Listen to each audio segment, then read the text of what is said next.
ನಮ್ಗೆ ಹೇಳ್ಬೋದು. ಆ ಭದ್ರತಾ ಸಿಬ್ಬಂದಿಗಳಿಗೆ ಟ್ಯಾಬ್ ಯಾವುದು ಬಾಂಬ್ ಯಾವುದು ಅಂತ ಗೊತ್ತಿಲ್ಲದಂಥವ್ರು ಇರುವಂಥ ಮಂಗಳೂರು ವಿಮಾನ ನಿಲ್ದಾಣದ ಚಾರಿತ್ರ್ಯದ ಬಗ್ಗೆ ನಮ್ಮ ಹತ್ರ ಇವರು ಹೇಳಬೇಕಾದ ಅಗತ್ಯ ಇಲ್ಲ.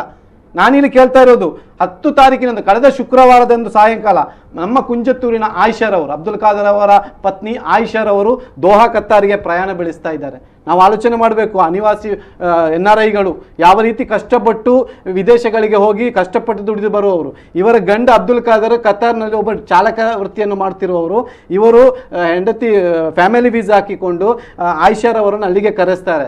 ಇವರ ಅಬ್ದುಲ್ ಖಾದರ್ ಅವರ ತಮ್ಮ ಕೂಡ ಜೊತೆಗಿದ್ದಾರೆ. 6 ತಿಂಗಳ ಹಸುಳೆ ಸಹಿತ 3 ಮಕ್ಕಳೊಂದಿಗೆ ಇವರು ಏರ್ಪೋರ್ಟ್ಗೆ ಹೋಗ್ತಾರೆ.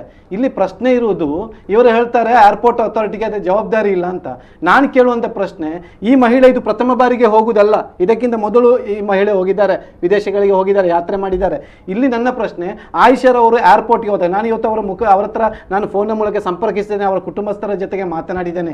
ಅವರು ಹೇಳುವ ಪ್ರಕಾರ ಈ ಪಾಸ್ಪೋರ್ಟನ್ನು ಅವರು ತೆಗೆದುಕೊಂಡ್ರು, ಏರ್ಪೋರ್ಟ್ ಮಂಗಳೂರು ವಿಮಾನ ನಿಲ್ದಾಣದಲ್ಲಿ ಪಾಸ್ಪೋರ್ಟನ್ನು ಅವರು ತೆಗೆದುಕೊಂಡು ಸ್ವಲ್ಪ ಏನೋ ಜಸ್ಟ್ ಹರಿದಿತ್ತಂತ ಒಳಗೆ ತಗೊಂಡು ಹೋದ್ರು. ಹೊರಗೆ ಬರುವಾಗ ಪೂರ್ತಿ ಹರಿದಾಕಿದ್ದಾರೆ. ಅದಕ್ಕೆ ಯಾರು ಉತ್ತರ ಕೊಡ್ತಾರೆ? ಆ ಪಾಸ್ಪೋರ್ಟ್ ಅನ್ನು ಫುಲ್ ಓಪನ್ ಮಾಡಿದ್ದಾರೆ. ಆ ಸಂದರ್ಭದಲ್ಲಿ ಮಾನ್ಯ ಆಹಾರ ಸಚಿವ ಯುಟಿ ಖಾದರ್ ಅವರು ಕೂಡ ಏರ್ಪೋರ್ಟ್ಗೆ ತಲುಪಿದ್ರು. ಪಾಪ ಈ ಮಹಿಳೆ ಏನು ಮಾಡಬೇಕು ಗೊತ್ತಾಗ್ತಾ ಇಲ್ಲ. ಬೋರ್ಡಿಂಗ್ ಪಾಸ್ ಆಗಿದೆ ಅಂತ ಅವ್ರು ಹೇಳ್ತಾರೆ, ಫ್ಯಾಮಿಲಿ ಅವರು, ಇವರು ಹೇಳ್ತಾರೆ ಇಲ್ಲ ಅಂತ. ಆ ಪಾಸ್ಪೋರ್ಟ್ ಹಿಡ್ಕೊಂಡು ಯುಟಿ ಖಾದರ್ ಬಳಿ ಹೋಗಿ ಅವರು ತಮ್ಮ ಕೂಗನ್ನು ಹೇಳ್ತಾರೆ, ಏನು ಮಾಡ್ಬೇಕು ಸರ್ ಅಂತ. ಅವರು ಕೂಡ ಏನು ಮಾಡ್ಲಿಕ್ಕೆ ಅದು ಇವರು ಬಿಡುವುದೇ ಇಲ್ಲ ಒಳಗೆ. ನಾನು ಹೇಳುದು, ಮಂಗಳೂರು ವಿಮಾನ ನಿಲ್ದಾಣದಲ್ಲಿ ಈ ರೀತಿಯ ಕಿರುಕುಳಗಳು ಇದು ಮೊದಲ ಬಾರಿಗೆ ಏನಲ್ಲ, ಇಲ್ಲಿ ನಿರಂತರವಾಗಿ ನಡೀತಾ ಇದೆ. ನನ್ನ ಗೆಳೆಯರಿಗಾದಂಥ ಅನುಭವಗಳು, ನನ್ನ ನೆರೆಕೆರೆಯವರಿಗಾದಂಥ ಅನುಭವಗಳು, ಅಲ್ಲಿ ಪಾಸ್ಪೋರ್ಟ್ ಅನ್ನು ಹರಿಯುವುದು, ವಿಸಾ ಪೇಜ್ ಅನ್ನು ಹರಿಯುವುದು. ನಾನು ದಾಖಲೆ ಕೊಡ್ತೇನೆ.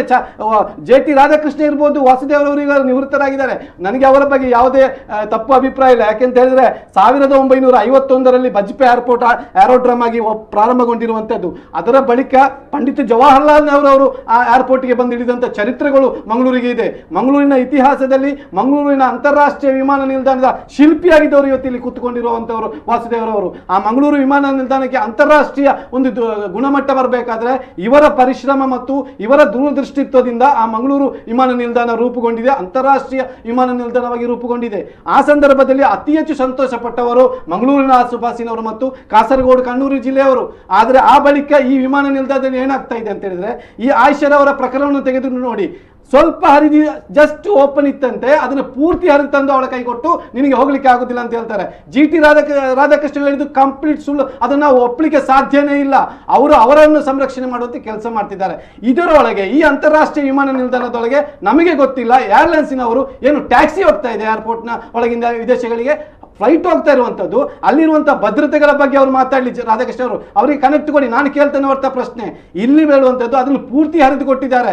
ಮಾತ್ರ ಅಲ್ಲ, ಕಳೆದ ಸಲ ವರ್ಕಾಡಿಯ ಶಬೀರ್ ಅಂತ ಒಬ್ರು ಇದ್ರು, ಇನ್ನೊಬ್ರು ರೌಫ್ ಅಂತ ಇದ್ರು. ಅವರು ಏರ್ಪೋರ್ಟ್ಗೆ ಬಂದು ಮನೆಯಲ್ಲಿ ಬರ್ತಾರೆ, ವಿದೇಶದಿಂದ ಬಂದು ಮನೆಗೆ ಬರ್ತಾರೆ. ರಿಟರ್ನ್ ಅವರು ಫಾರಿನ್ಗೆ ಹೋಗುವಂಥ ಸಂದರ್ಭದಲ್ಲಿ ಟಿಕೆಟ್ ಹತ್ರ ಹೋಗುವಾಗ ಆ ವೀಸಾದ ಪೇಜೇ ಇರುವುದಿಲ್ಲ. ಯಾರು ಹರಿತಾರೆ? ಇದರೊಳಗೆ ಏನೋ ಒಂದು ಷಡ್ಯಂತ್ರ ಇದೆ. ಇದು ವ್ಯಕ್ತಿ ನಿರ್ದಿಷ್ಟವಾಗಿ ಒಂದು ತಂಡ ಈ ಕೃತ್ಯವನ್ನು ಅದರೊಳಗೆ ಮಾಡ್ತಾ ಇದೆಯೋ ಅಂತ ನಮಗೆ ಅನಿಸ್ತಾ ಇದೆ. ಮಾತ್ರ ಅಲ್ಲ, ಅಲ್ಲಿ ಪ್ರಯಾಣಿಕರನ್ನು ಒಂದು ಕಲರಂತೆ ನೋಡುವಂಥ ಘಟನೆ ಕೂಡ ನಡೀತಾ ಇದೆ. ಇದರ ಬಗ್ಗೆ ಇದಕ್ಕಿಂತ ಮೊದಲು ಕಾಸರಗೋಡಿನ ವಿವಿಧ ಸಂಘಟನೆಗಳು ಏರ್ಪೋರ್ಟ್ಗೆ ಮಾರ್ಚ್ ಮಾಡಿದ ಘಟನೆ ವಾಸುದೇವರವರು ಇದ್ರು. ಆ ಸಂದರ್ಭದಲ್ಲಿ ಮಾರ್ಚನ್ನು ಕೂಡ ಮಾಡಿದ್ರು. ಯಾಕೆ ಮಾಡಿದ್ರು? ಯಾಕೆಂದ್ರೆ ಇಂಥ ಸಮಸ್ಯೆಗಳಲ್ಲಿ ನಡೀತಾ ಇದೆ. ಅದಕ್ಕೆ ಉತ್ತರ ಕೊಡುವುದನ್ನು ಬಿಟ್ಟು ಅಲ್ಲಿ ಆ ನೀತಿ ನಿಯಮಾವಳಿಯನ್ನು ನೀನು ಹೇಳುವುದಲ್ಲ. ಇಲ್ಲಿ ಆಯಿಷಾರವರನ್ನು ಹೊರಗೆ ಅಲ್ಲಿ ಕಳಿಸಿದ ಬಳಿಕ ನೋಡಿ, ಅವರು 1.5 ಲಕ್ಷ ರೂಪಾಯಿ ಅವರಿಗೆ ನಷ್ಟ ಆಗಿದೆ. ಅವರ ಫ್ಯಾಮಿಲಿ ವಿಸಾ ಏನಿದೆ ಅದರ ರಿನ್ಯೂವಲ್ ಮಾಡಿಕೊಂಡು ಮರುದಿವಸ ಅದೇ ಪಾಸ್ಪೋರ್ಟ್ನಲ್ಲಿ ಕಲ್ಲಿಕೋಟೆಯಿಂದ ಅವರು ಕತಾರ್ಗೆ ಹೋಗ್ತಾರೆ. ಹಾಗಾದ್ರೆ ಕಲ್ಲಿಕೋಟೆಯ ವಿಮಾನ ನಿಲ್ದಾಣ ಏನು, ಮಂಗಳೂರಿನ ವಿಮಾನ ನಿಲ್ದಾಣ ಏನು? ಉತ್ತರ ಕೊಡಿ. ಇಲ್ಲಿ ಹೋಗುವಂತ ಮುಸ್ಲಿಂ ಮಹಿಳೆಯರು ಇರ್ಬೋದು, ಮುಸ್ಲಿಂ ಅಂತ ಹೇಳುವುದೇ ಇಲ್ಲ, ಯಾವುದೇ ಇರ್ಬೋದು, ಮಹಿಳೆಯರು ಇರ್ಬೋದು, ಅವರೇನು ಭಯೋತ್ಪಾದಕರು ಮಂಗಳೂರಿನಿಂದ ಹೋಗುವಾಗ? ಅಥವಾ ಕಾಲಿಕಟ್ಟಿನಿಂದ ಹೋಗುವವರು ಭಯೋತ್ಪಾದಕರಾಗುವುದಿಲ್ವಾ?